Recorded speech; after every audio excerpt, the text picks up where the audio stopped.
Flere og flere elever på HTX Sukkertoppen klager over hovedpine og koncentrationsbesvær.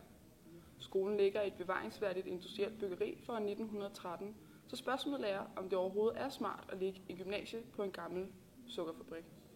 Det er ikke tilladt for eleverne at åbne vinduerne i deres klasseværelser. Det kan have store konsekvenser, og især når lugten fra toiletterne kommer ind i lokalerne. Jeg synes, vinduerne i der, hvor jeg er klasselokale, de er vildt dårlige, fordi det trækker vildt meget om vinteren. Om sommeren så er der kogende derinde. Jeg synes, at toiletterne på skolen, de lugter rigtig meget. Altså, det kan godt ske nogle gange, at man holder sig en hel dag.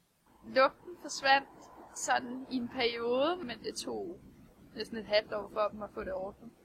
Mange af de ting, vi laver, specielt ved HTX, er jo konstant de samme ting, der går i stykker. Rullegardiner, vinduer. Da jeg startede herude, så er jeg begyndt at blive meget mere syg. Jeg synes helt klart, at udluftningen kunne være bedre. Vi er ops på det, og vi arbejder på det, ikke? Og der kommer også noget ombygning her på et tidspunkt. Det er klart, at de forskellige ting, som kunne trænge til renovering, vil selvfølgelig blive renoveret, såsom vinduer og sådan noget. Man har så også besluttet, at nu vil man en gang for alle designe det, ombygge, så det bliver lavet til hvert gymnasie. I dag bruger vi jo lokaler, som man kan sige, som udgangspunkt har været tænkt til noget andet, og så er de blevet lavet sådan, så at man kan drive undervisning i dem. Mange af de store lokaler på Sukkertoppen bliver ofte brugt til store forsamlinger.